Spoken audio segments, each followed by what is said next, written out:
Estamos muy contentos, les doy la bienvenida. En efecto, estamos de fiesta, ya lo han visto ustedes a la entrada. Para nosotros, para el Instituto Cervantes de Hamburgo, es un honor y un alivio poder ofrecerles esta noche este encuentro con Sergio Ramírez. Un honor porque Sergio Ramírez es una personalidad política de Latinoamérica, de la política de Latinoamérica del siglo XX, y es también uno de los grandes escritores en español vivos en el siglo XXI, del que ya llevamos casi un cuarto recorrido.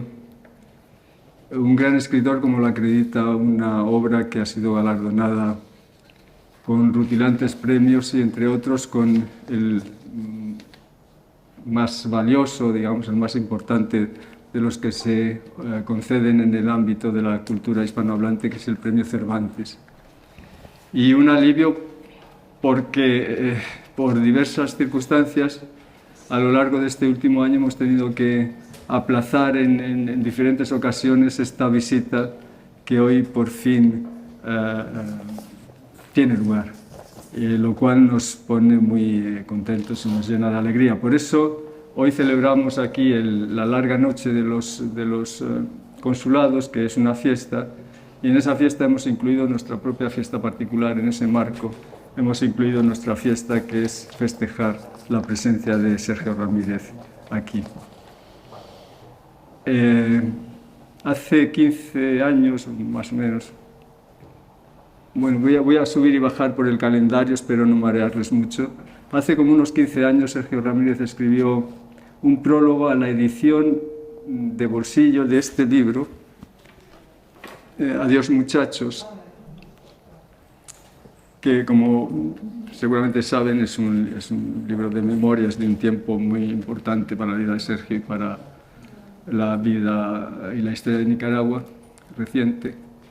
Y en este prólogo hace referencia sobre todo al gobierno de Daniel Ortega, que acababa de recuperar el poder.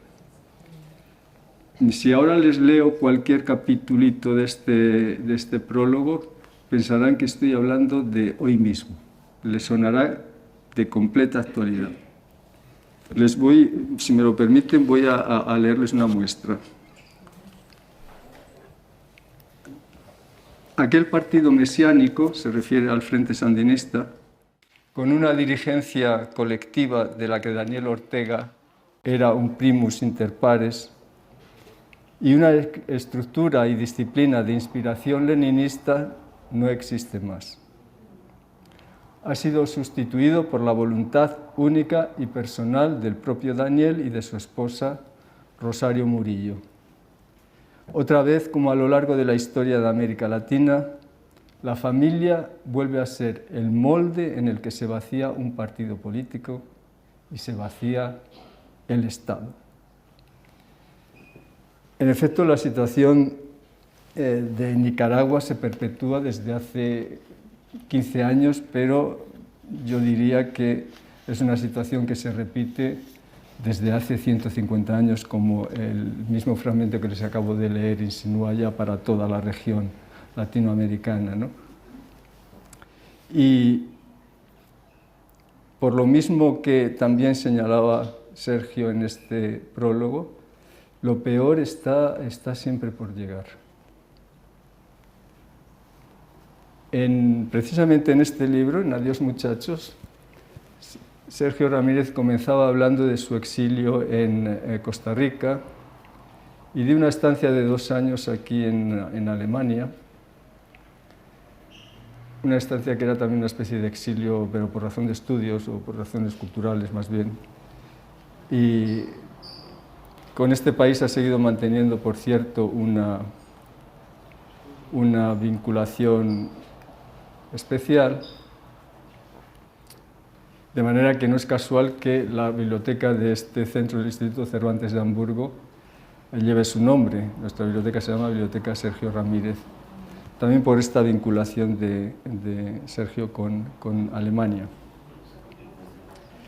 Su exilio de aquel entonces era consecuencia de la de la dictadura de Anastasio Somoza en Nicaragua. 60 años más tarde y una revolución de por medio, Sergio Ramírez se halla de nuevo exiliado por motivos políticos. La analogía de las situaciones nos da pie para proponerles esta noche repasar la vida de Sergio con nuestros invitados, Lutz Kliche y Petra Schulze-Kraft.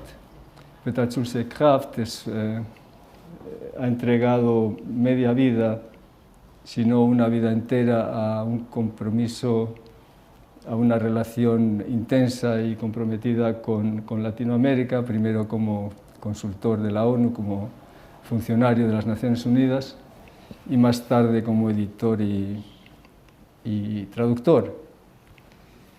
Y Lutz Kliche, por su parte, se ha distinguido luego de una larga etapa residiendo en Centroamérica como un traductor muy solvente de muchos de los escritores de aquella región, y entre ellos, y sobre todo, de Ernesto Cardenal, de quien fue colaborador. Ernesto Cardenal, un compañero, un amigo también de Sergio Ramírez. Como hablar de la vida de un escritor es sobre todo referirse a su obra literaria, ¿no? La invitación de esta noche incluye también repasar la vida de los libros de Sergio Ramírez con la ayuda de Lutz y de Petra. Podríamos decir que, como en esos cuentos de nunca acabar, la vida de Sergio Ramírez es una historia que empieza donde termina. La frase no es mía, la frase es del propio Sergio. La incluye una vez más en este libro, al final del primer capítulo de Adiós, muchachos. Seguramente no es fácil acabar con los bucles de la historia, no es fácil salirse de las pesadillas. Tal vez una forma posible sea ordenar los hechos, ¿no? Ordenar los hechos de los sueños de pesadilla y encontrar por ahí la salida. Y esa posibilidad no la ofrece tanto, a mi juicio, la historia o la historiografía, cuanto la literatura. Y Sergio Ramírez esquiva, logra burlar esos remolinos en los que le ha colocado la historia, por los que pretende absorberle, con su literatura, con sus novelas, con sus libros. De manera que nos entregamos a una conversación entre amigos sobre vida y literatura, una conversación que espero que disfruten. Agradezco mucho a Sergio Ramírez que esté aquí con nosotros esta tarde, noche, y también a sus amigos alemanes, por supuesto. Muchas gracias a ustedes y gracias por su compañía.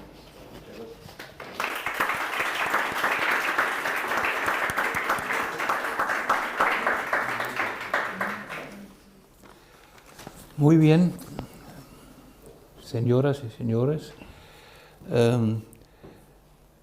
nos hemos puesto de acuerdo de compartir el diálogo con Sergio, ¿no? Primero la parte que yo conocía de su vida en los años 60, 70, etc. Y después Lutz, que estaba más cerca a su obra en los últimos años. Entonces, Sergio, de todos los escritores latinoamericanos que yo conozco, tú eres el que ha tenido la vida más intensa, más rica, más fructífera, más generosa en el sentido de lo que has dado a los demás en los campos más diferentes. Cuando yo te conocí en 1967, tenías 25 años. Una maravillosa esposa, Tulita, te saludo. 2 hijos, al cual iba a llegar otra hija más tarde. tenías un libro de cuentos publicado y una novela, Tiempo de Fulgor, en proceso de creación. Empeñabas el cargo de secretario general adjunto del XUCA, stellvertretender Generalsekretär, de una entidad que en alemán llamaríamos Mittelamerikanische Rektorenkonferenz. Eso dice más a nosotros que el título en castellano, que es Consejo Superior Universitario Centroamericano. Más tarde pasaste a ser el secretario general de la misma institución. Así que empezaste tu carrera profesional como hombre de la universidad. Antes también estabas de secretario de Mariano Fiallos Gil, que era rector de la Universidad de Nicaragua, ¿no? Entonces el XUCA tenía y tiene su sede en San José de Costa Rica, el único país verdaderamente democrático en Centroamérica. Esto suena a un trabajo académico, pero a la vez era político. Una de tus funciones más importantes en esa época era defender la autonomía universitaria ante los regímenes regionales, siempre cuando mandaban a sus ejércitos a ocupar una universidad para sofocar protestas estudiantiles. Entonces, cuando viniste a El Salvador, por ejemplo, estuviste en mi casa, mi vecino era Salarue, a quien conociste ahí en los planes de Renderos. Tú viniste precisamente porque el ejército de El Salvador había hecho una intervención en la universidad. Entonces, si nos quieres contar quizás algo de esa época cuando estabas en proceso de formación y quizás algo de tu pueblo, un pueblo pequeño, Mazatepe, en la zona cafetera, donde pasaste una juventud tranquila con tu madre que era maestra y tu papá que tenía una tienda en el centro del pueblo, una finca donde vendía sus productos en la tienda y la tienda que era, me imagino, el círculo de los rumores y de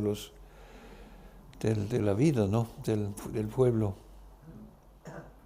Bueno, muchas gracias, Peter, por despertar todos estos recuerdos ya bastante lejanos, ¿no?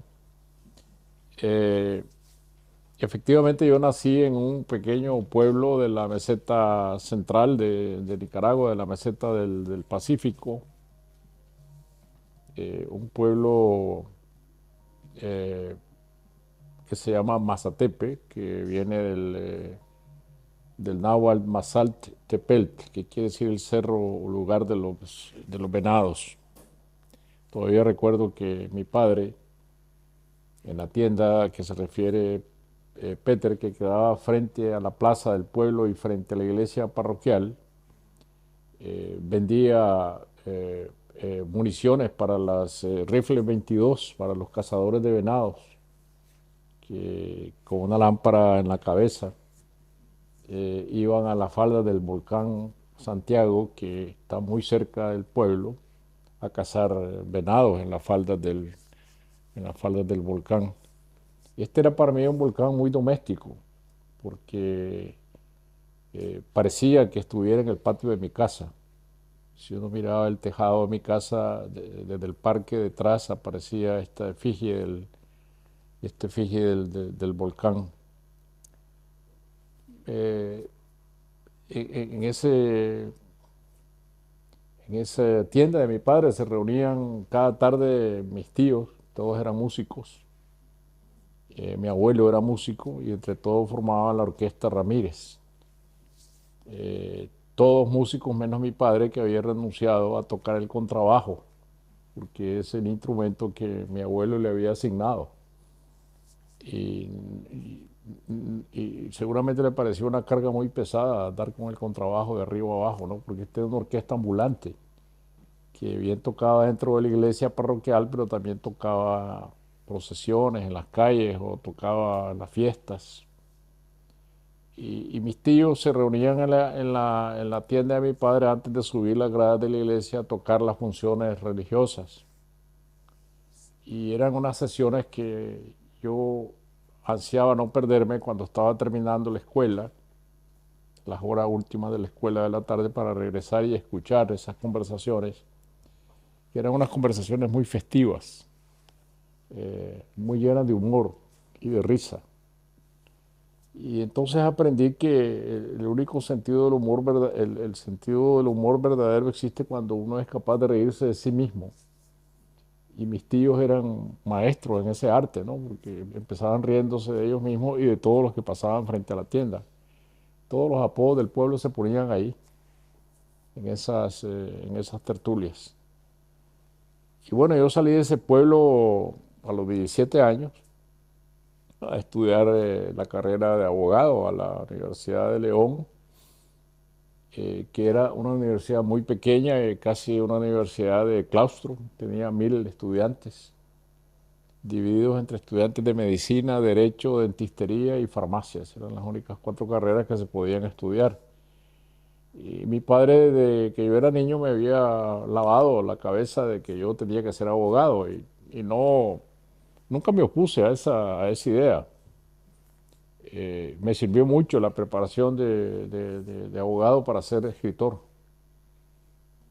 porque muchas de las historias eh, que a mí me gustaba contar, me gusta contar, vienen de estos años de formación, cuando yo leía los boletines judiciales donde se describían los casos, cuando llegaban al tribunal último de casación, como si fueran verdaderas novelas, que lo eran, ¿no? Novelas sobre casos sobre estafas, latrocinios, robos, adulterios, procesos de divorcio, que entonces eran muy complejos.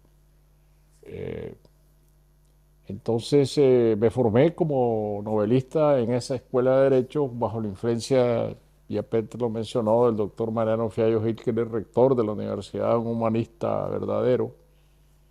Y en 1964, como hacen todos los maestros verdaderos, me dijo: aquí ya no tienes nada que hacer, ya no tengo nada que enseñarte, te tienes que ir del país. Y entonces él hizo que yo me fuera a Costa Rica a ocupar este cargo de que ha hablado Peter. Y entonces aprendí lo que era Centroamérica, eh, desde Costa Rica, un país democrático, y el resto de países sometidos a tiranías militares y a gobiernos, juntas militares o dictadores, empezando por Nicaragua de Somoza y los otros países, El Salvador, Guatemala, gobernados por las castas militares, y las universidades siempre como focos de libertad enfrentadas a a esas tiranías. Y mientras yo me formaba como centroamericano y hacía este trabajo académico, me formaba también como escritor, que es lo que yo siempre, que es lo que yo siempre quise ser. Estos fueron años muy importantes de formación literaria para mí, y haber llegado a Costa Rica fue una circunstancia muy propicia para mis ansias de escritor, porque Costa Rica era el único país en donde había una vida cultural pequeña pero muy intensa. En San José había buenas librerías, como no las había en el resto de Centroamérica. Había teatro, una orquesta sinfónica, había una vida cultural, revistas, estaba la universidad, que era un foco muy importante cultural. Entonces me sirvieron mucho esos años de formación inicial en Costa Rica, hasta antes del año 1973, que yo renuncié a mi cargo de secretario general de esa conferencia de rectores, y con mis hijos y mi mujer emprendimos la aventura de venirnos a Berlín con una beca de escritor.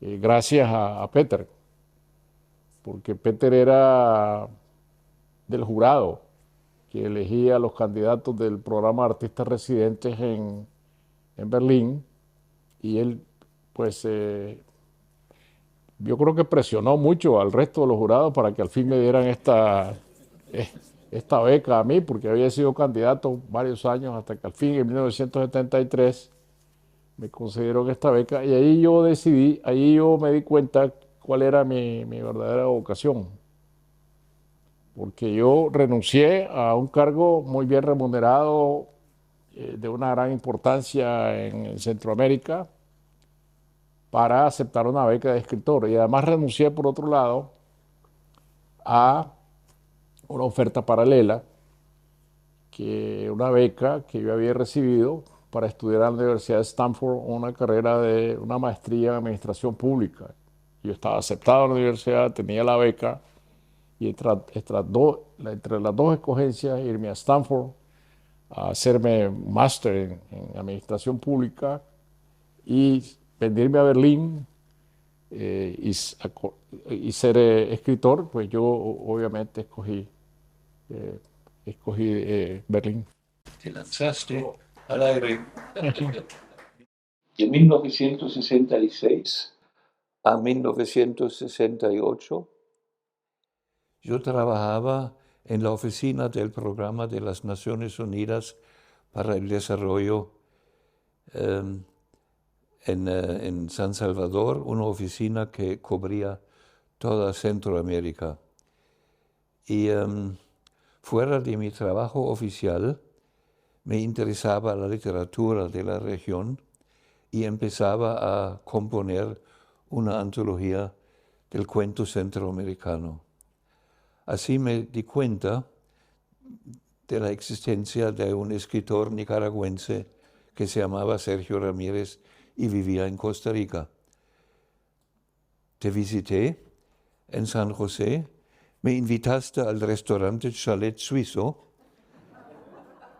y me regalaste un excelente cuento tuyo recién escrito sobre la represión somocista en Nicaragua, El Centerfielder. Este cuento salió en 1969 en mi antología y fue el primer texto tuyo publicado en un idioma extranjero. Más tarde traduje con mis amigos Gerd Loschütz y Wolfgang Fleischer Tiempo de Fulgor, en alemán se llama Chronik del Spital San Juan de Dios, y Te dio miedo la sangre, en alemán Die Spur der Caballeros. También las fábulas políticas que habías escrito sobre el régimen de Somoza. Y en 1973, ya lo dijiste, viniste con tu familia a Berlín Occidental, donde durante 2 años hacías ninguna otra cosa sino lo que más te gusta, escribir. Yo diría que aquel almuerzo en el Chalet Suizo de San José hace 55 años no solo fue el inicio de la amistad nuestra, sino también la cuna de tu amistad con el mundo germanoparlante. Al fin y al cabo tienes, si no perdí la cuenta, unos 13 libros publicados en alemán, más que en cualquier otro idioma fuera del español. Y por eso me satisface que sea una biblioteca Cervantes en Alemania que lleva tu nombre. Bien.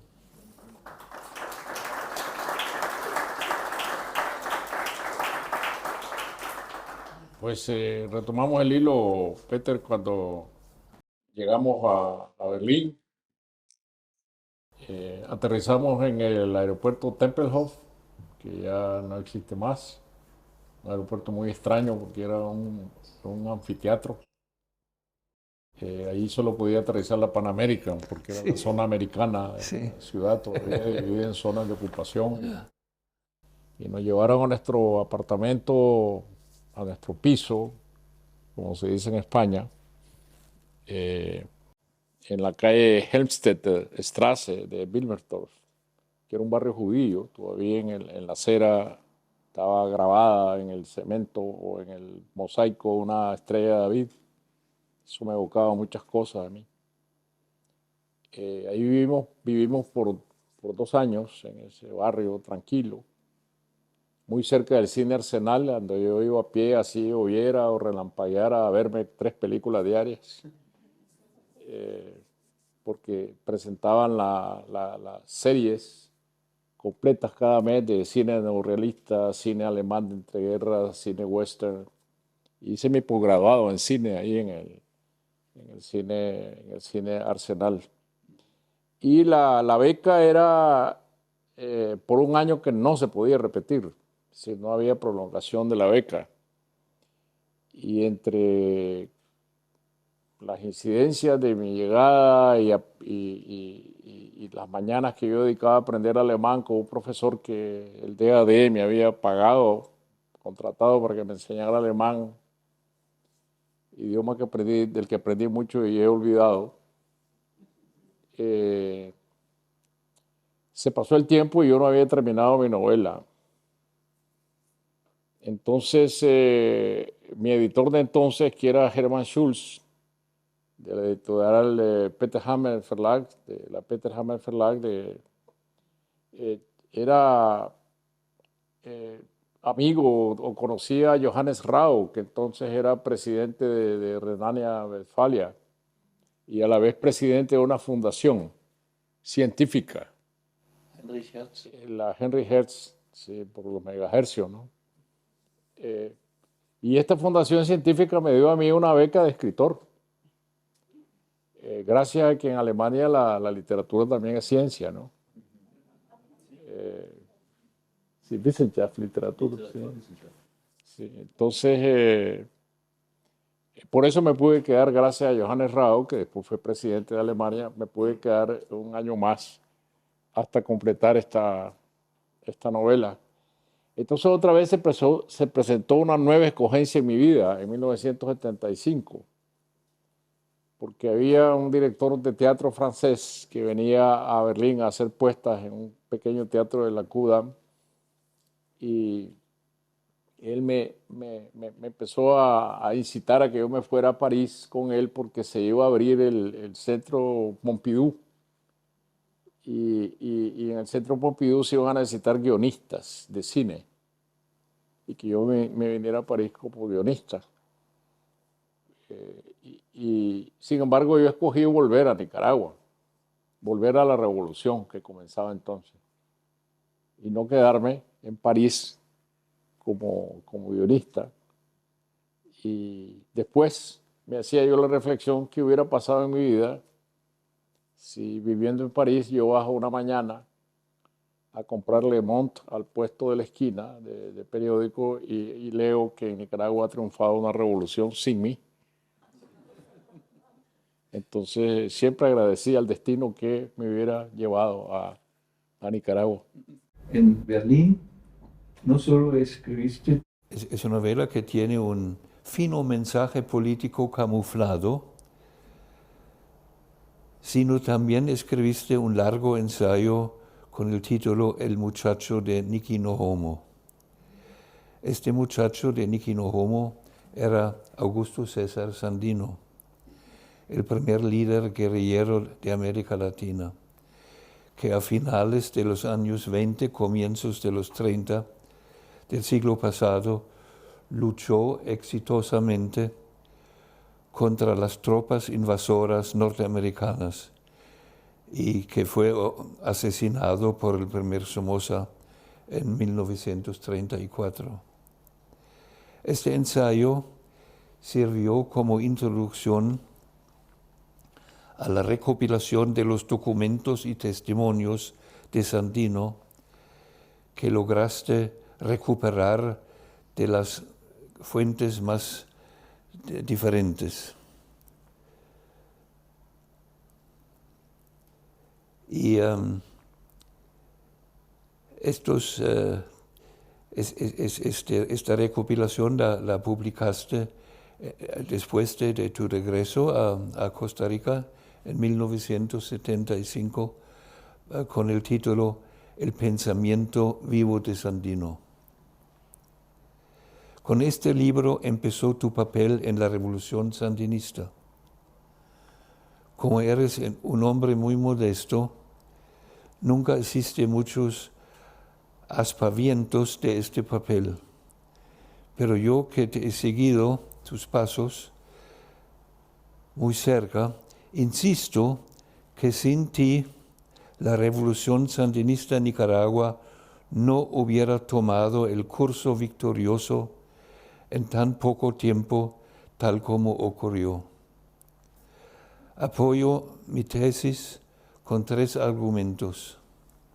Primero, con el pensamiento vivo de Sandino creaste la base ideológica para el movimiento revolucionario sandinista. Había que mostrar al pueblo cuáles eran las ideas y los ideales de Sandino, para convencerlo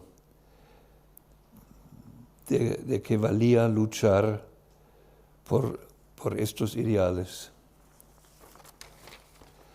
Segundo, en 1978 fundaste el Grupo de los 12, que consistió de 12 personalidades de alto prestigio profesional y moral, que pretendía apoyar a nivel civil a los combatientes sandinistas en las montañas en su lucha contra la dictadura de Somoza.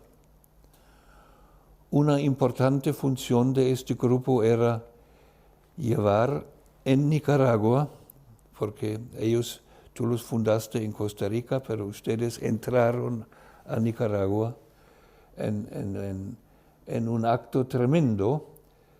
Estaban muy temerosos estos 12, que Somoza los iba a agarrar y llevar a la cárcel al tiro, pero eso no pasó. Llegaron al aeropuerto de Managua y lo primero que hicieron fue bautizarlo Augusto César Sandino. Y lleva todavía este nombre hoy. Sí. Entonces, desde la capital fueron a las ciudades, al campo, para hablar de lo que pretendían y deseaban el cambio político en Nicaragua. Entonces, muchos de estos caballeros, porque no había mujer entre ellos, ¿no? Algunos eran sacerdotes, o había un abogado, había latifundistas, algunos millonarios, gente de la alta burguesía, porque ellos también apoyaban a los sandinistas por una razón muy interesante, porque los hijos de algunos de estos millonarios eran comandantes sandinistas, guerrilleros. Eso es un caso, yo diría, único en el mundo, que los padres siguieron a los hijos. Normalmente es que los padres quieren que los hijos sean como ellos, que les sigan a los padres. Y ahí fue al revés, que ya fue una gran cosa para mí. Entonces, una función importante de este grupo era llevar el mensaje de la revolución a todas las partes del país y despertar y concientizar al pueblo. Porque el pueblo, claro que muchos elementos del pueblo sufrían bajo la dictadura, pero no todos. Al fin y al cabo, Somoza era un presidente elegido, claro que pagando con guaro y nacatamales, eso decían, para ganar los votos de los campesinos, especialmente. Y recuerdo cuando entramos, yo acompañé al grupo de los 12, no todos los 12, pero éramos 6 quizás, a las montañas del norte de Nicaragua, a Yalí, y cuando entramos había gente en los bares tomando cerveza y jugando billar, y no les interesaba esa llegada, no estaban esperándoles. Y en Matagalpa, ustedes, nosotros, porque yo estuve con ustedes, no fuimos de la entrada del pueblo a la plaza, sino se hizo el recorrido por todas las calles hasta llegar a la plaza, y cuando llegamos ya había una gran multitud. Entonces eso fue muy impresionante, y entonces ustedes hablaron a la gente y les decían cuál era la cosa, ¿no? Y entonces el grupo de los 12, y el tercer argumento, porque creo que tú tenías un papel indispensable para la victoria de los sandinistas. El éxito de la revolución sandinista también se debió al hecho que a partir de cierto momento el gobierno de Estados Unidos, afortunadamente fue el gobierno de Carter, dejó de apoyar al régimen de Somoza. Y el contraparte del representante, el contraparte del representante del State Department en Washington, creo que se llamaba Bowler,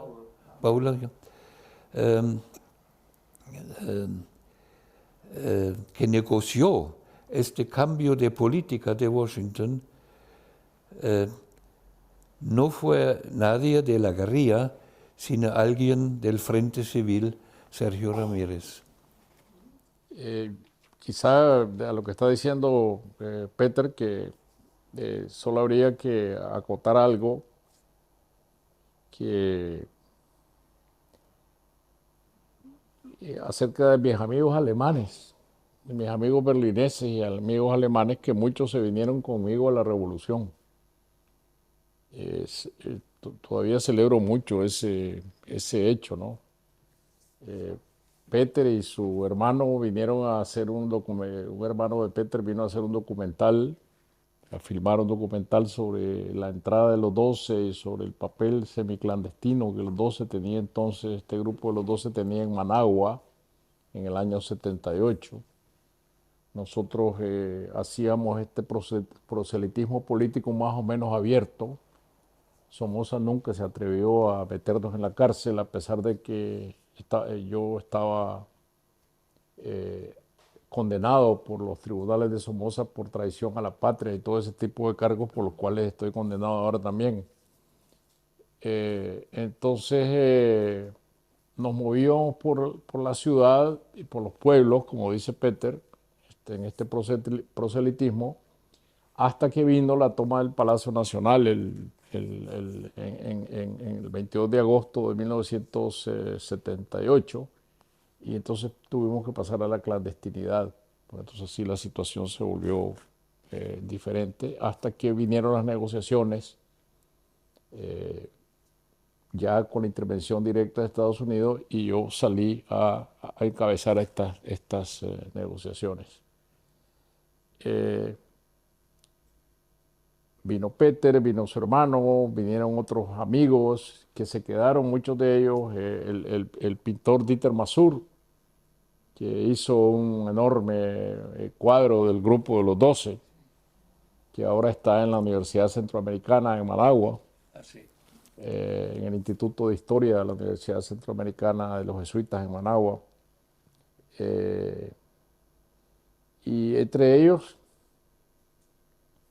un médico neurólogo que tenía un consultorio muy exclusivo en Berlín. Y él decidió abandonar este consultorio y venirse a Nicaragua. Y llegó a Costa Rica y se incorporó al Frente Sur, a la guerrilla del Frente Sur como médico. Y adoptó como un seudónimo Vanzetti. Y este nombre con este nombre murió en Nicaragua. Estaba enterrado en Nicaragua el doctor Vanzetti, porque él conoció a un guerrillero que era comandante guerrillero que su seudónimo, su nombre de guerra era Saco. Entonces él, como vio Saco, se puso Vanzetti, para que viera un Saco y Vanzetti. Pero lo que él no sabía es que a este comandante le decían Saco porque era muy nervioso a la hora de los combates. Y le decían Saco por saco de nervios. Pero así se creó este dúo, Saco y Vanzetti.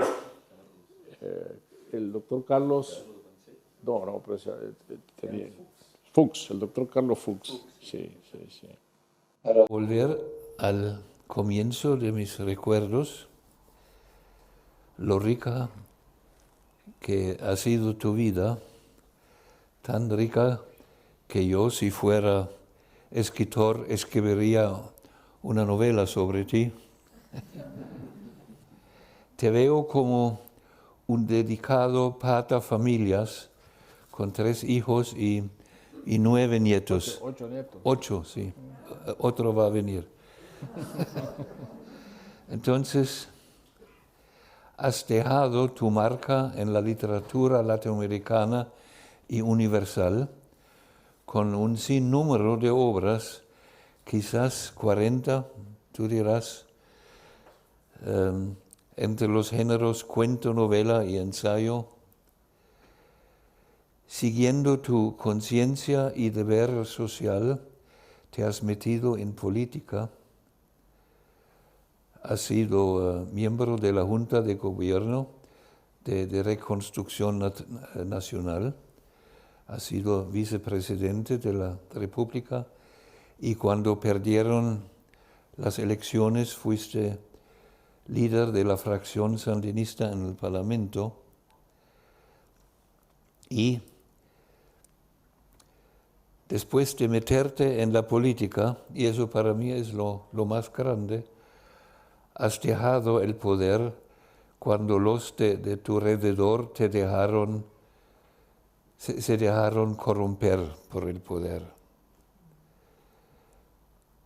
En una entrevista en Poyenza de Mallorca dijiste una vez, creo que fue en 1997, prefiero ser recordado como escritor más que como político. No usaste tu talento solamente en beneficio propio, sino siempre también para promover los intereses de otros. De esta manera has sido un pionero como editor, fundador de 2 editoriales importantes, Educa, la editorial universitaria centroamericana, y después del triunfo de la revolución, la editorial Nueva Nicaragua en Managua. Y has fundado varias revistas literarias con tu amigo Fernando Gordillo, la revista Ventana, después recuerdo Repertorio Centroamericano y últimamente la revista electrónica Carátula, pero creo que había más todavía. Por el momento, sí. Bien. Entonces, iniciaste el Festival Literario Centroamérica Cuenta y en 2012, cuando cumpliste 70 años, no te sentaste en tu trono dejándote celebrar, sino rendiste homenaje a tus colegas a través de organizar unas jornadas literarias que duraron 2 semanas, ¿no es cierto? Sí. Y ahora, a los casi 80 años de edad, estás aprendiendo otra vida nueva, la del exilio, que es un gran desafío a un hombre de tus alturas. Todo esto no hubiera sido posible, creo, sin la mujer que tienes a tu lado. y que te ha dado la paz para desarrollar tu fuerza.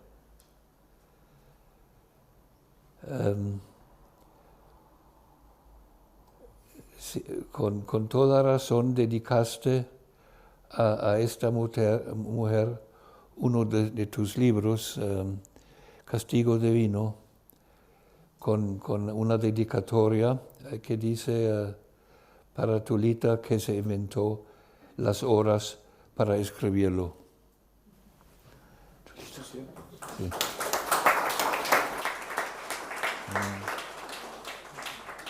Sí, Peter, yo creo que la escogencia entre vida política y vida literaria no ha sido para mí ninguna dificultad, porque yo siempre vi mi participación política no como fruto de una vocación, sino como fruto de una necesidad, que es diferente, porque la vocación política es otra cosa. Mi vocación siempre ha sido la de escritor. Yo creo que alguien que tiene la pasión política no abandona nunca la política. Yo creo que más bien las derrotas lo incentivan para seguir adelante, ¿no?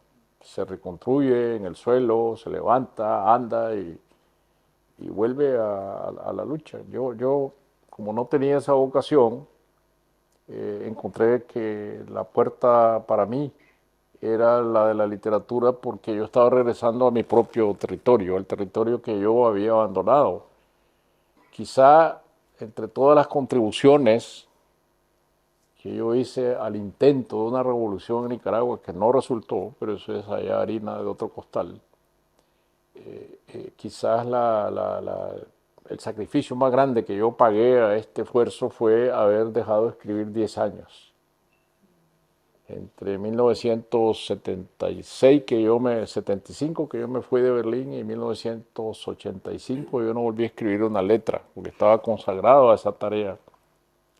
Y esto sí, hoy viéndolo en perspectiva, yo pienso a lo mejor estos habrían sido mis mejores años de escritor, entre los 35 y los 45 años. Pero a lo mejor no hubieran sido los mejores de mi vida, y los mejores de mi vida fueron esos, consagrados a algo en lo que yo creía profundamente, consagrados a un ideal. La verdad es que la vida es eso, ¿no? La vida está compuesta de distintas facetas que se juntan, se separan, y de escogencias. Se presenta un cruce de caminos, uno escoge qué camino seguir, puede ser equivocado, puede ser que no, pero lo que la vida va acumulando son experiencias. Entonces luego yo regresé a la literatura, y todavía yo salí de la política activa en el año 1996, hace ya muchos años, y sin embargo todavía cuando se lee mi currículum alguien dice político, y yo digo político, pero si yo no soy político. Mi participación en la política es desde la perspectiva crítica, es decir, hablar de lo que no me parece, pero yo no soy ningún político en el sentido de participar de un partido o aspirar a cargos públicos. Eso para mí nunca ha estado en el tapete, ¿no? Y bueno, y eso de ser recordado como escritor, yo sigo afianzado en esa idea, ¿no? Yo creo que mi vida ha sido la vida de un escritor, y que seguiré escribiendo hasta el último aliento, ¿no? Bien, Lutz, si quieres, ahora te toca a ti. Gracias, Peter. Y también muchas gracias al Instituto Cervantes de Hamburgo por invitarme. Carlos Ortega, Isabel, Arturo Munguía, todo el equipo.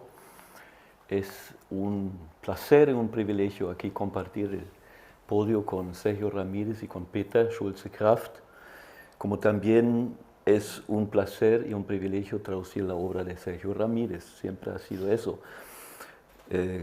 Eduardo Galeano siempre hablaba de la alegría de la mente y de la mano en escribir. Para mí es una alegría de la mente y de la mano traducir la obra de Sergio Ramírez. Es un verdadero privilegio. Yo creo que ahora vamos a hablar un poco de literatura, Sergio. Peter ya mencionó algunos de los géneros en los que ejerces tu oficio de escritor.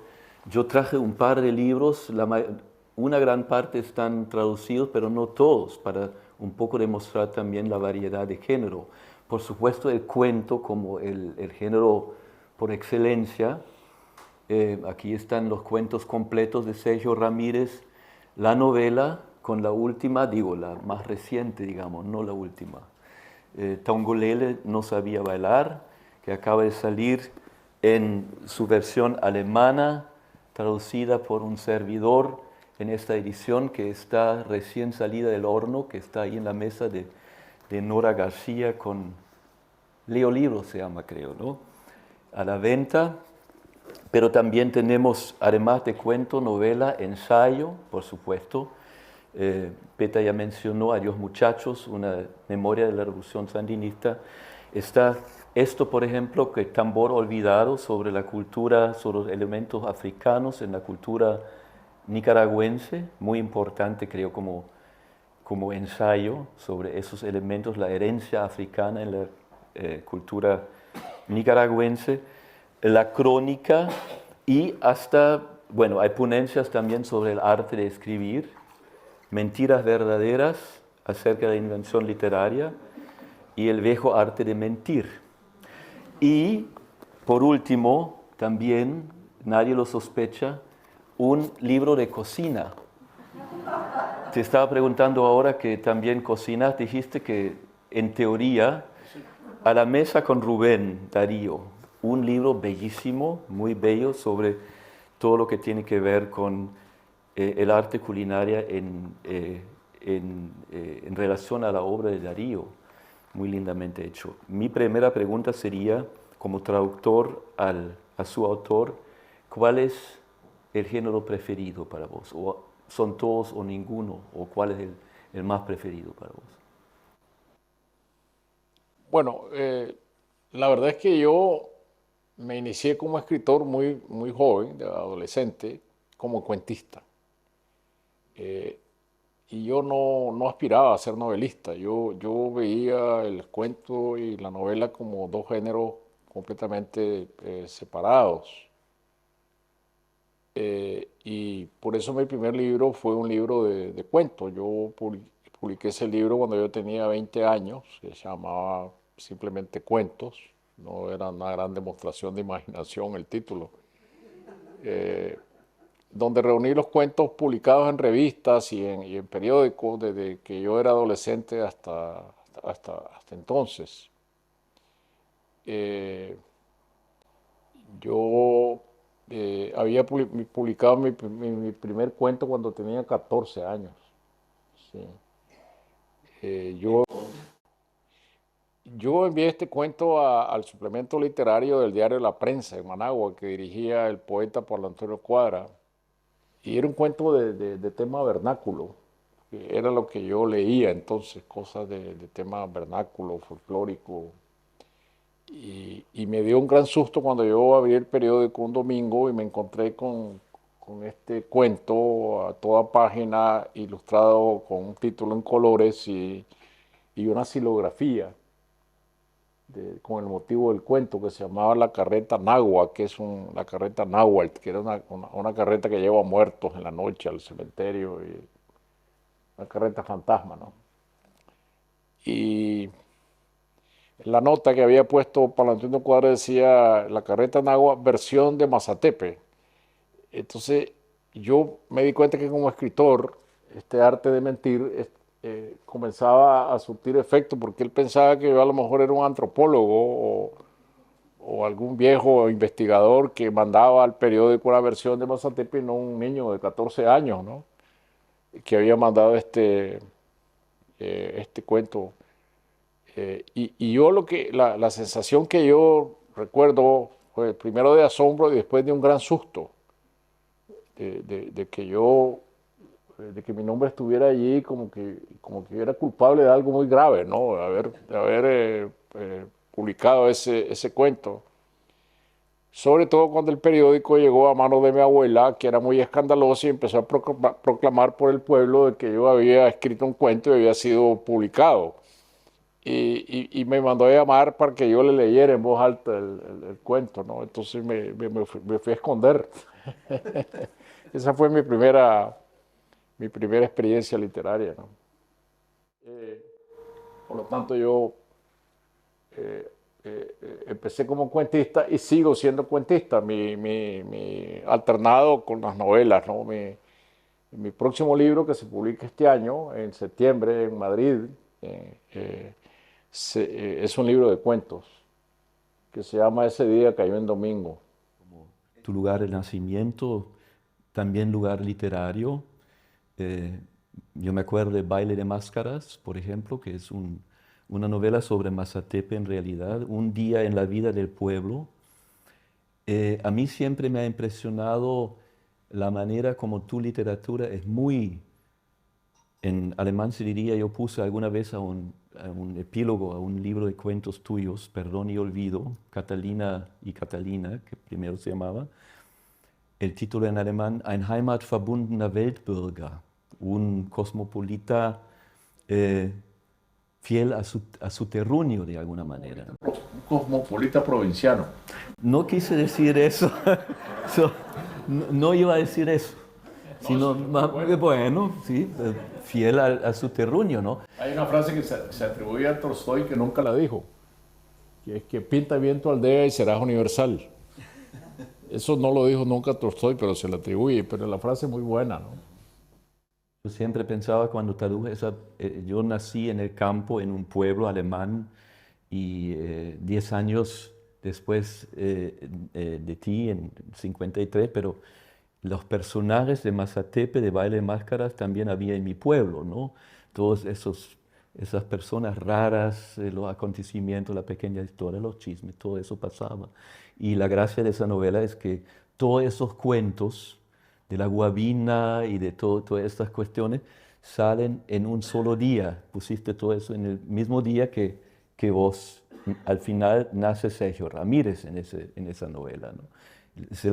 Ya en Alemania ya no se consigue, ya está agotada, pero me imagino que todavía está en venta en español, no sé si se recomienda.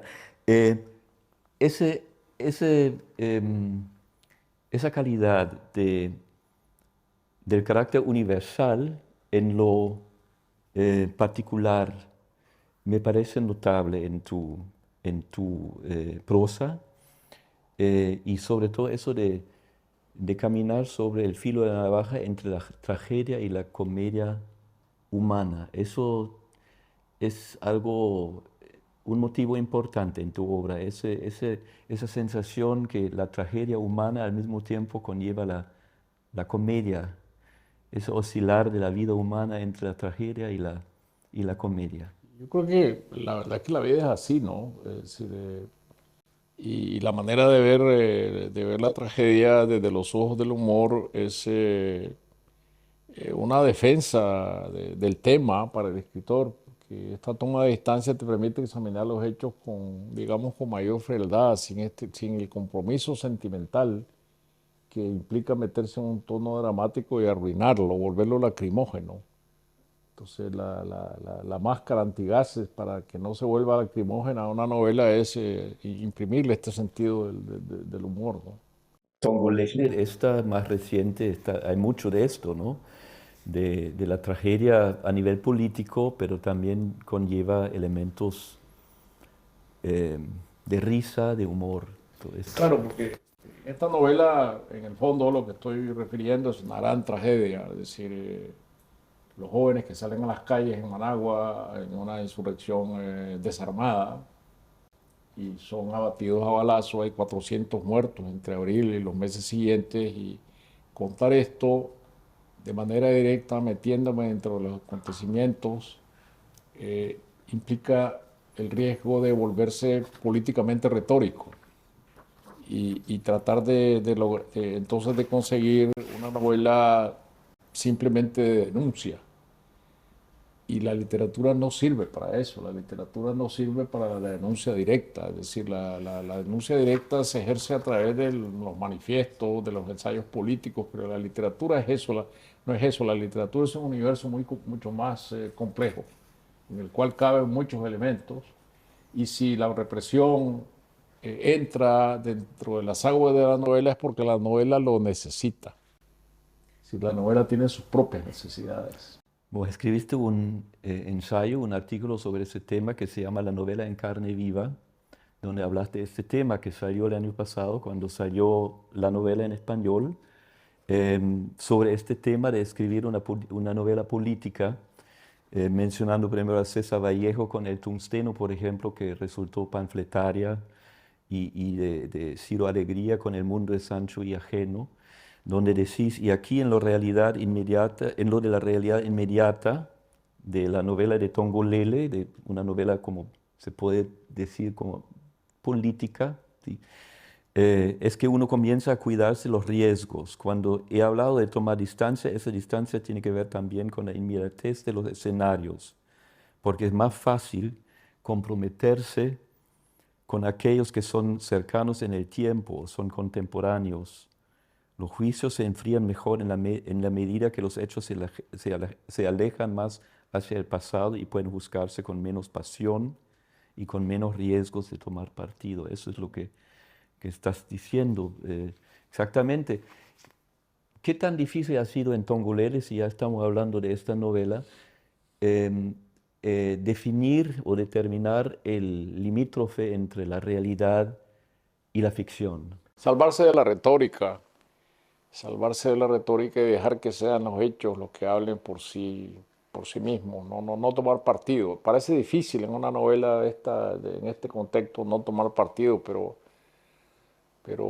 y parece más difícil todavía hablar de neutralidad en una novela como esta, pero uno sí tiene que conservar esta neutralidad de darle voces a todo el mundo y no intervenir. Yo creo que la intervención retórica arruina la novela porque demuestra la desconfianza que tiene de sí mismo el escritor que está narrando este tipo de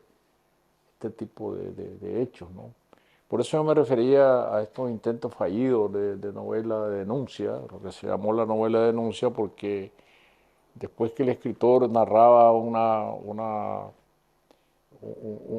hecho de explotación, de injusticia, sobre mineros, sobre campesinos pobres, de feudalismo, todavía se permitía agregar un párrafo comentando. Es que estos hechos no se deben repetir porque nos demuestran que el imperialismo y la oligarquía, eso ya es el discurso, ¿no? Entonces yo realmente, si algo he aprendido yo de autores como Dostoyevsky, por ejemplo, es esta neutralidad, ¿no? Al hablar de los humillados y los ofendidos, ¿no? Es decir, hablar nada más descarnadamente de los humillados y de los ofendidos, ¿no? Cuando en los hermanos Karamazov, uno de estos Karamazov que son tan abusivos, tan prepotentes, pega con el látigo al cochero, quien está observando es el niño, hijo del cochero, y el niño está viendo cómo humillan a su padre, pero no hay más comentario que la vista del niño, ¿no? Entonces uno entra al hecho a través de los ojos del niño, no de la retórica, y ahí es donde está la clave. Y que también es tarea del lector de entenderlo, no hay que explicárselo todo al lector. Sí, ¿no? se lo explica ya, es decir, no sirve la novela, es decir, porque ya tienes que meterle un pie de amigo que es explicarla políticamente, y lo que explica, la novela no tiene por qué tener explicaciones, tiene que hablar por sí misma. Es un buen momento ahora para que leamos un textito que también está como recién salido del horno, una fábula aquí que tenemos que trajiste ahora en este viaje, y me permití traducirlo de la noche a la mañana de hoy. Este es un traductor mágico, ¿no? Porque anoche hablamos de que yo le conté que yo tengo un libro que se llama De tropeles y tropelías, que es un libro de cuentos muy breves sobre el tirano, y el personaje se llama Ese es su excelencia. Pero ese es un libro del año 1971. eso es hace muchos años ya. Y entonces ahora yo comencé, que se llama De Tropeles y Tropelías. Y ahora yo estoy comenzando a escribir otro libro de textos más o menos breves también, que se llama De Tropelías y Tropeles. Que es sobre lo mismo, ¿no? Sobre el tirano. Y bueno, yo se lo pasé por el teléfono anoche a Lutz y hoy amaneció traducido. Más eficaz que el traductor de Google.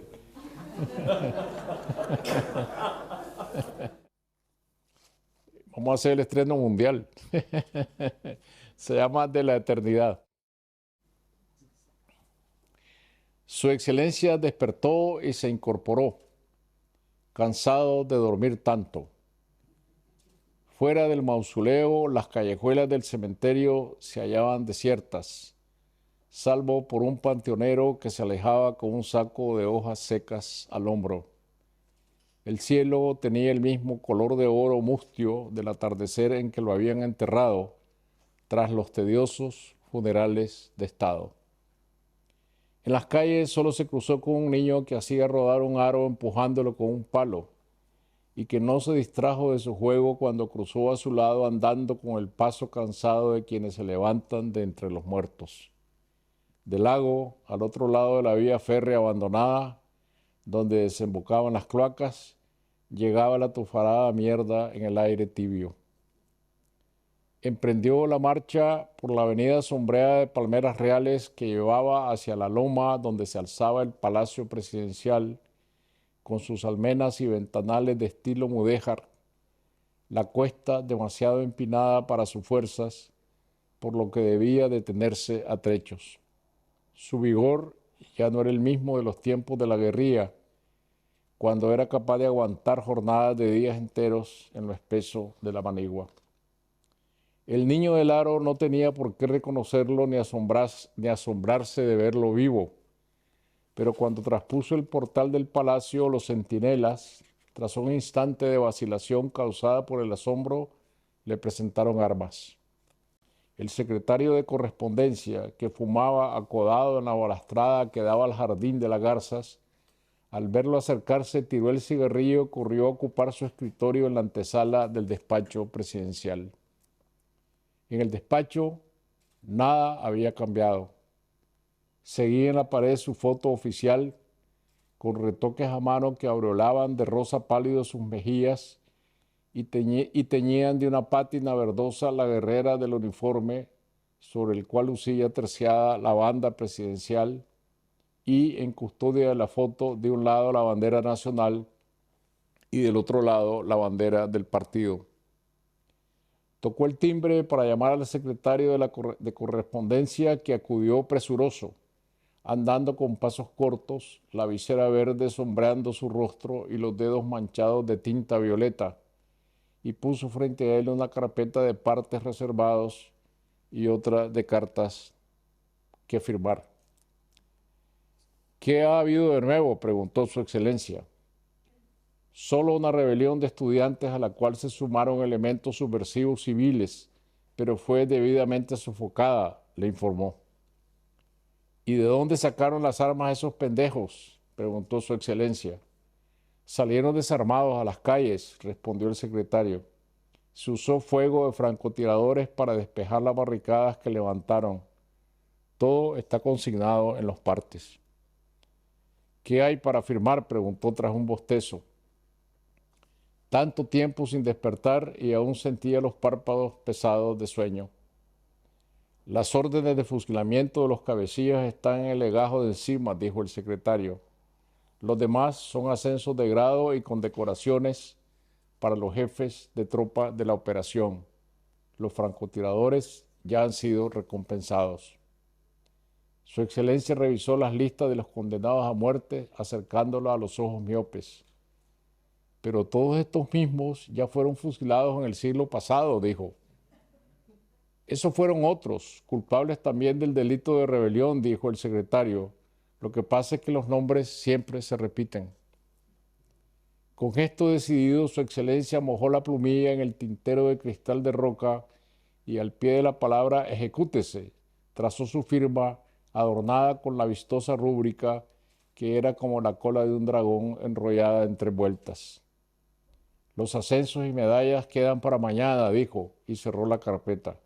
Como usted ordene, dijo el secretario de la correspondencia, y pasó el secante sobre las firmas. Su excelencia fue hasta la ventana desde la que se miraba abajo la ciudad. Empezaba a caer el crepúsculo.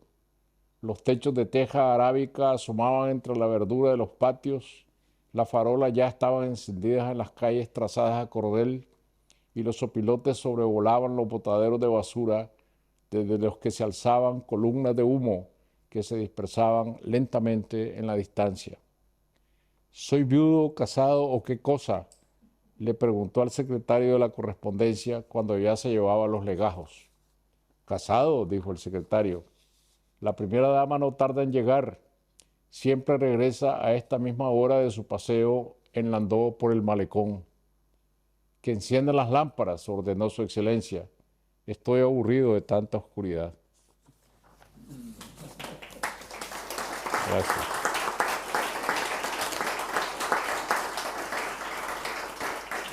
Sergio, pero ahora que lo pienso bien, creo que al principio ya vimos que todo el mundo habla español, ¿verdad? Todo el mundo entiende.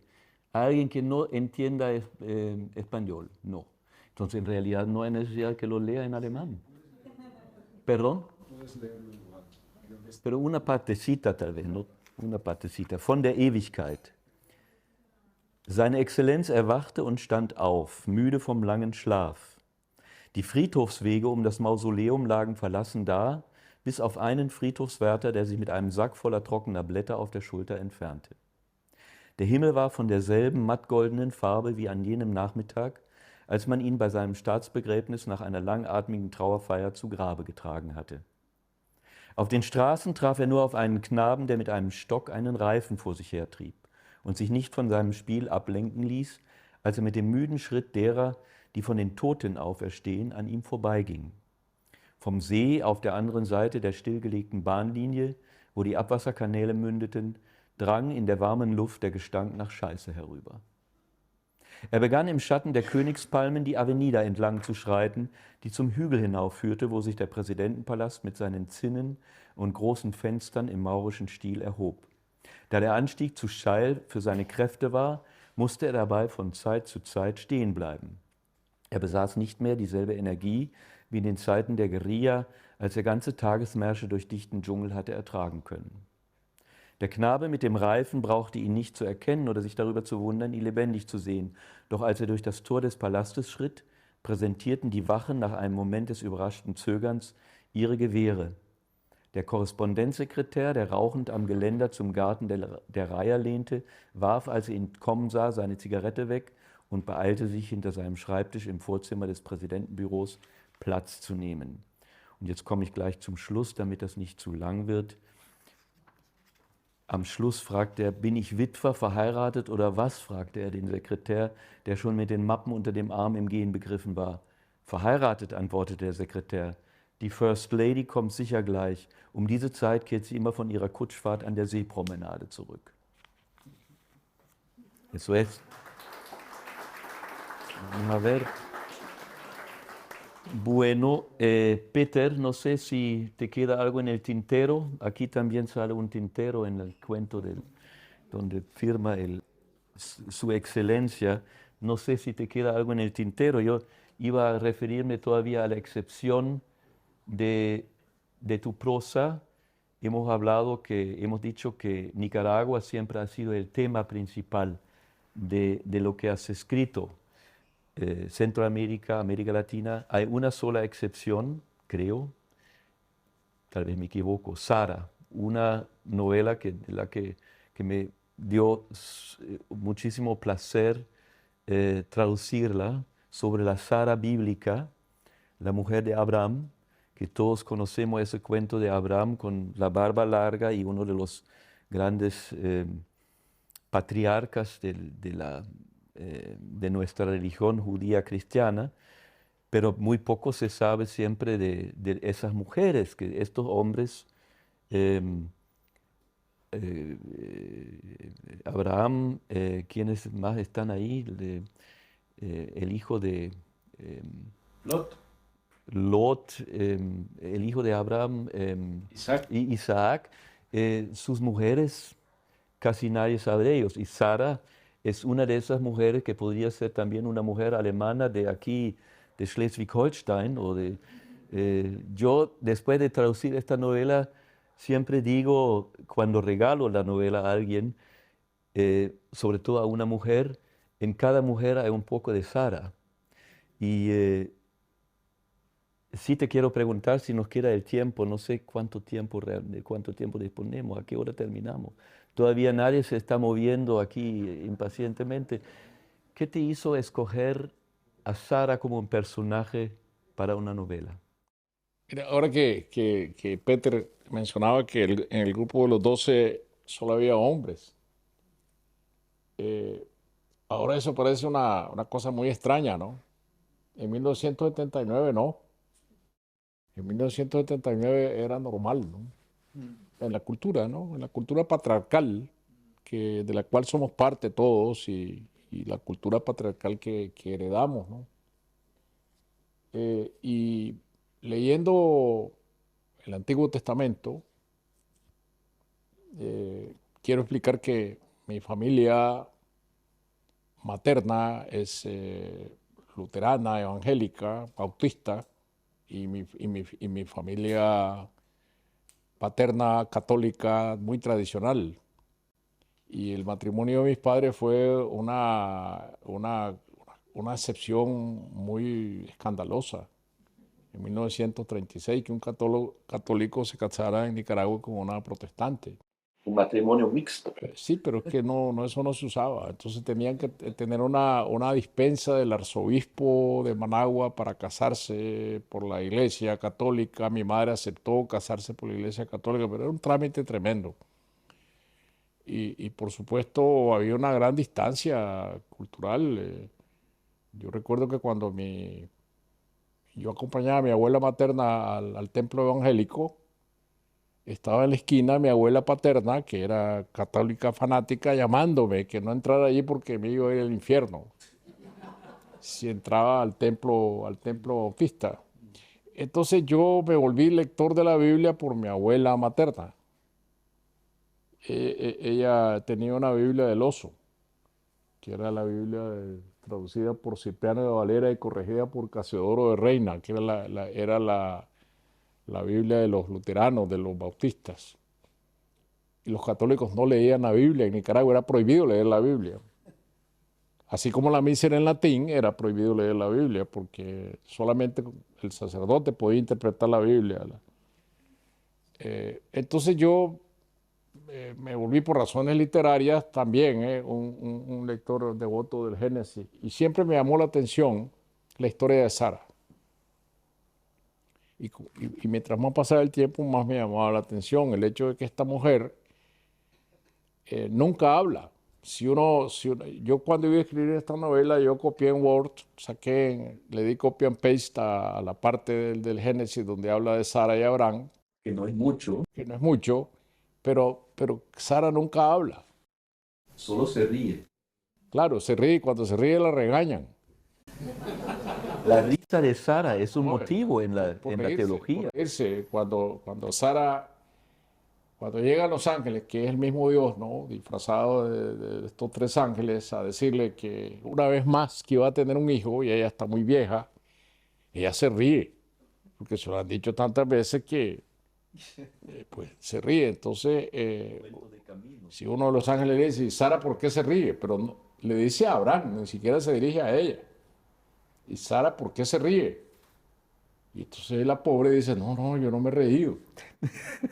Le da miedo. Que se haya reído. Entonces yo lo que hago es asumir el papel de Sara dentro de la novela y ver qué es lo que es esta mujer, qué pensaba, qué sentía. Una mujer marginada detrás de la cortina, que cuando llegaban visitantes tenía que esconderse. Pero Y darle voz a este personaje. Sí, eso.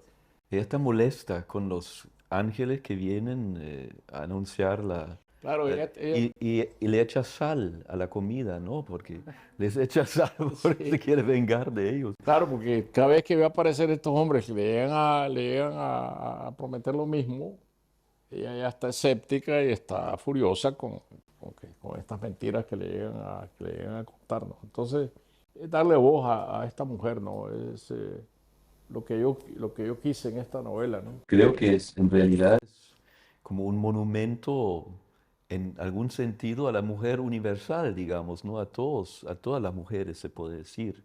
No sé si alguien lo ha calificado como una novela en realidad medio Claro, pero feminista. es que no solo por feminista, sino porque Sara es un ser humano. Es un ser humano que se ríe, obviamente, no le gusta el papel en que la están poniendo, no le gusta que le engañen, que le cuenten mentiras, pero que le den falsas esperanzas, pero además de eso, ella es una mujer celosa. Cuando ella misma induce, cuando ella reconoce que está estéril y que ya no tiene esperanza por muchas promesas que le hagan, ella induce a su esclava a que tenga un hijo con Abraham, para que Abraham, pobrecito, lo que quiere es una descendencia que lo va a perpetuar a través de los siglos, que tenga un hijo que no sea con ella. Pero cuando este hijo nace, echa a la esclava con el hijo, los echa sin ninguna consideración. No le importa qué suerte van a correr, los echa al desierto, la corre, como decíamos en Nicaragua, la saca de la casa con el hijo, ¿no? Pero ahí está reaccionando como mujer. Y yo te decía anoche que yo comparaba esta historia con la de mi propia abuela. Mi abuela evangélica, que era una matriarca, ¿no? Y que, como Sara, que mi abuelo llega un día y le dice que en la finca ha quedado huérfana esta niña, una niña, se ha quedado huérfana y que él la lleva a la casa para criarla, porque pobrecita la niña ha quedado huérfana. Con el tiempo mi abuelo averigua que es hija de mi abuelo, Fue esa de niña matrimonio. que le ha metido de contrabando en la casa. Entonces ella lo que hace es ponerla en la calle, sin ninguna consideración. Esta mujer que era una mujer, no era ninguna malvada. Pero en este momento su reacción es igual a la de Sara, que tampoco era ninguna En malvada. todas las, Por eso yo digo, es un ser humano, ¿no? todas las mujeres hay un poco de Sara. Hay una Sara en todas las mujeres. Peter, Sí. te estamos dejando para afuera, no queremos. No, pero así fue el arreglo, compartamos. Pero yo sigo pensando en una o dos citas que quizás me gustaría compartir con vosotros. Una es algo que viene de un hombre a quien considero un gran rey, el rey Baudouin de Bélgica, que en cierto sentido ha dicho el juicio más devastador sobre Ortega, el nuevo dictador de Nicaragua. En el tiempo del gobierno sandinista, Ortega y sus comandantes normalmente hacían las visitas a los países socialistas y Sergio a los países occidentales. Y así en sus visitas de Estado, Sergio conoció a todos los reyes y reinas de Europa. Y un día me contó yo y los reyes y reinas, los reyes y las reinas. Y conoció a Juan Carlos de España, conociste al rey de Noruega, a la reina de Holanda, a la cual elogiaste mucho, porque ella se había preparado bien, ¿no? Y pudiste discutir con ella. Conociste al rey de Suecia y también a Baudouin de Bélgica. Y él ha dicho algo de lo más increíble para un rey. porque Sergio era un revolucionario, ¿no? Y los reyes y los revolucionarios Entonces el rey le dijo a Sergio, no se olviden, ustedes los revolucionarios, no se olviden de sus ideales revolucionarios. Increíble, ¿no? Y eso es precisamente que ha ocurrido en Nicaragua, que Ortega y los que están con él se han olvidado de dónde surgieron, cuáles fueron sus ideales.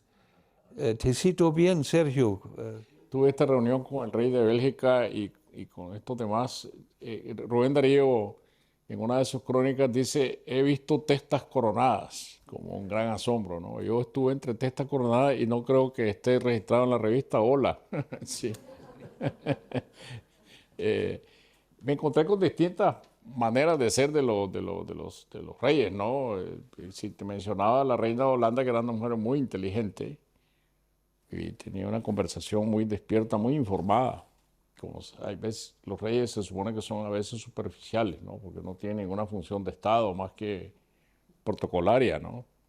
Pero esta mujer sí era una mujer muy profunda, muy informada. Y este rey de Bélgica que me pareció un hombre muy melancólico, en un palacio frío y solo, melancólico, y me dijo eso, de que nunca había que olvidarse de los ideales. Por eso yo lo anoté en mi libro de memorias.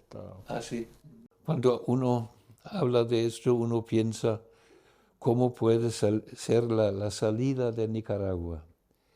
Y si yo te interpreto bien, porque a veces leo algo tuyo y detrás veo una opinión, si te interpreto bien, ¿tú no crees que la solución puede ser a través de un levantamiento popular, como fue el caso de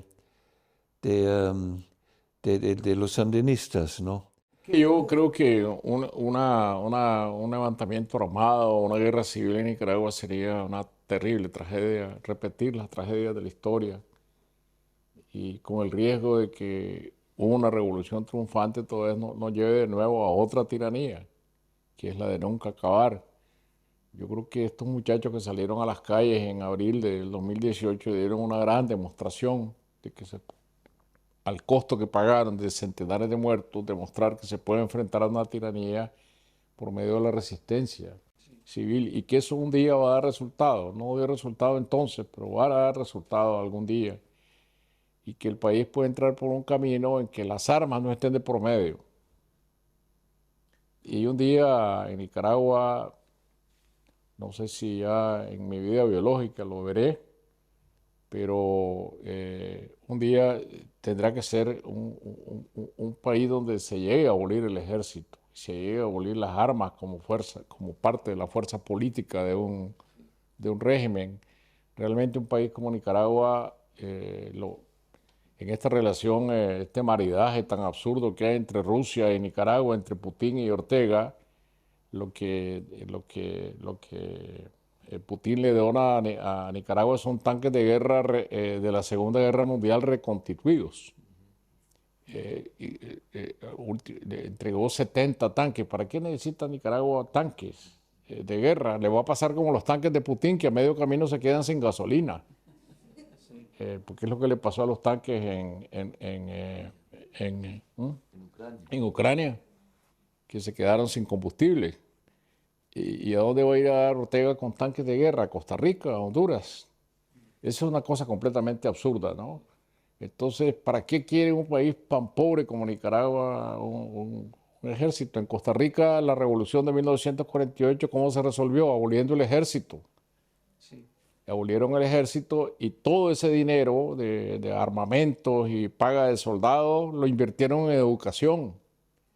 Y parte del éxito democrático de Costa Rica es la fortaleza que tiene la educación en el país. En dos cosas invirtieron siempre, educación y salud. Y esos son dos elementos cruciales en la vida de ese país, ¿no? Tú cuentas de un acto en San José como hace 2, 3 años, de Centroamérica cuenta, por cierto, donde Carlos Mejía Godoy o Luis Enrique creo que canta El Cristo de Palacagüina, una canción de Carlos Mejía, tal vez la conocen, donde una línea dice, y el niño piensa, mañana quiero ser guerrillero, y atrás se levanta un muchacho nicaragüense en el exilio que dice, mañana quiero ser ingeniero, que ya no, lo del guerrillero ya pasó, ¿no? Es la realidad, ¿no? Esa es la esperanza que tengo. La idea de que vamos a vivir en Nicaragua siempre bajo una dictadura es absurda, ¿no? Es decir, habrá un cambio, no sé cuándo, pero más temprano que tarde. Y tu credo, es decir, ¿cuál podría ser la salida? Es decir, a través de la resistencia civil, lo ilustraste cuando te preguntaron cuáles son tus figuras ejemplares, heroicas en la historia. Tú dijiste que Nelson Mandela y Martin Luther King. Sí, del siglo XX son las figuras más admirables que hay, ¿no? Más admirables porque un hombre como Mandela, después de pasar tantos años en la cárcel, no salió lleno de rencor ni de odio, sino de voluntad de reconciliar a un país tan irreconciliable, porque ahí no era solo diferencias sociales, sino raciales, un régimen de apartheid, y se pudo poner de acuerdo con el presidente que era puesto por el régimen del apartheid. Entonces, o Martin Luther King, ¿no? El hecho de cambiar el mundo buscar cómo cambiar el mundo con la palabra, ¿no? Eso me parece que son los grandes héroes del siglo XX, ¿no? Bueno, junto con Gandhi, ¿no? Obviamente, pero ya mencionar a Gandhi es un lugar común, ¿no? ¿Y cuál va a ser la salida tuya personal de esa situación en la cual estás? También te quiero citar a ti, y tú lo puedes ampliar si quieres. Sigo creyendo en lo imposible, y lo imposible ahora será poder regresar. Eso es el tema de las utopías. Quisiera agregar una cosa que, por cierto, sale en el separador de páginas aquí del Instituto Cervantes de Hamburgo, que también recoge y me queda para siempre la fe en las utopías. Creo que la sociedad perfecta no existe, estoy citando a Sergio Ramírez, pero nunca dejaré de creer que la justicia, la equidad y la compasión son posibles. Yo realmente la pregunta de cuándo voy a regresar a Nicaragua no me la planteo porque creo que me deprimiría mucho, ¿no? Yo en agosto voy a cumplir 80 años. Estoy en un periodo de gracia hasta llegar a agosto, ¿no? Que todavía tengo 79. Entonces, a mí me gusta mucho una palabra en español que es la palabra indefinido. Si yo estoy en el exilio de manera indefinida, mientras no se defina, ¿no? Eso no es un plazo, simplemente es una indefinición. Claro que mi mayor alegría y mi mayor ansiedad es poder volver a Nicaragua, a mi casa, a mis libros, a mi familia, a mi pueblo, volver al pueblo donde nací, volver a mi paisaje, a mis raíces. Pero eso no depende de mí. No depende de mí, sino de la fuerza de los acontecimientos. Entonces no hay más que esperar, ¿no? Esperar que haya un cambio y si se da mientras yo viva, mucho mejor, ¿no? Sí. Y si no, pues de todas maneras se va a dar. Entonces también estás bien en todas partes, no solo en Mazatepe. Sí, claro, obviamente, ¿no? No podemos terminar, o yo creo que no debemos de terminar esta noche sin darle palabra también al público y ver que si hay algunas preguntas. Tenemos un poco, yo veo que todavía no hay impaciencia aquí, un par de minutos todavía, por lo menos da la oportunidad. Digamos vamos a limitar 2 o 3 preguntas tal vez. Es la noche de los consulados, de todas maneras. Nos quedamos hasta la noche de la ópera. Leyendo casi la primera página del nuevo libro aparece algo sobre Wikipedia y preguntaba un poco sobre la creación literaria y las nuevas tecnologías. ¿Cómo afectan este proceso? ¿Lo aceleran? ¿Lo mejoran? ¿Hay un cambio con respecto a libros anteriores? Primero, para mí, el mundo digital me ofrece herramientas muy útiles, muy importantes. Y yo no lo veo como una maldición.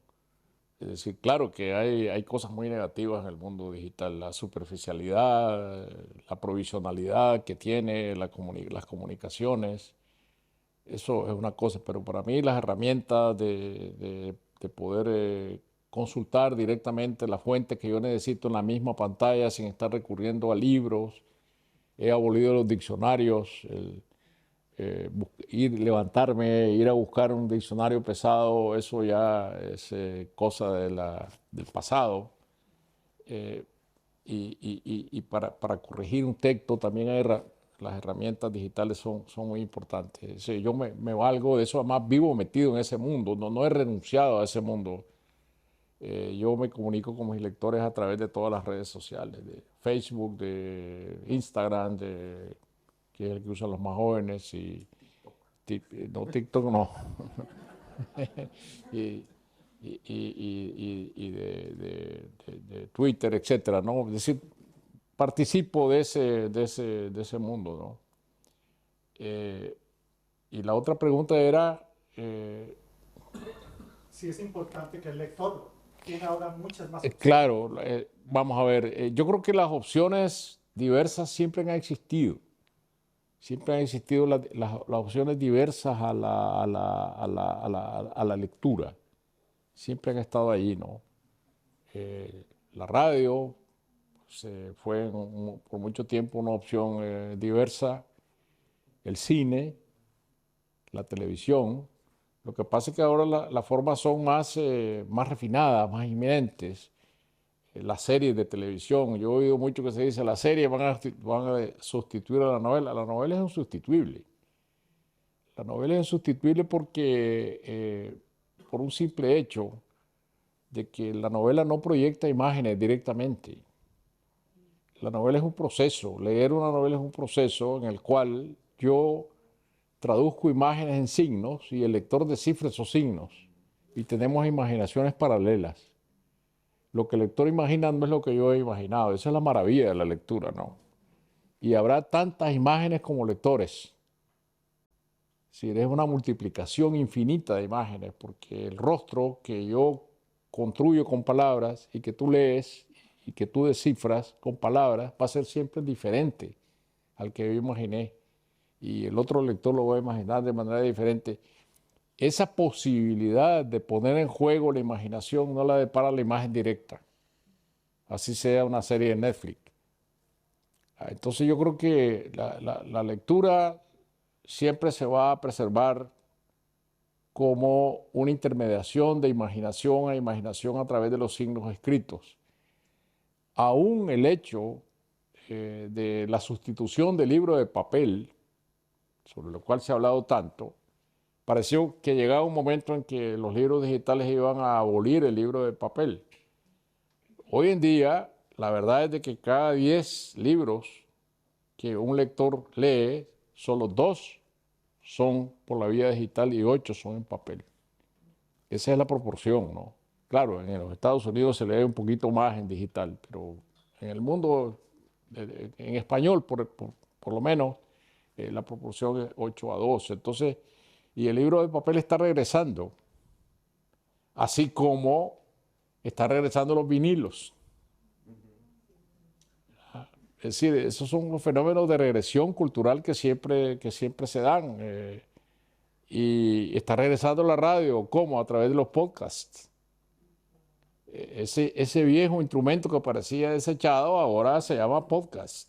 Y ahora hay series dramatizadas de información, de diálogos, es decir, está creciendo como la espuma. Entonces, pero volviendo a la lectura como tal, yo creo que la lectura es insustituible. Los libros de papel también, en papel, tienen la ventaja que se pueden firmar y creo que ahí tenemos unos cuantos.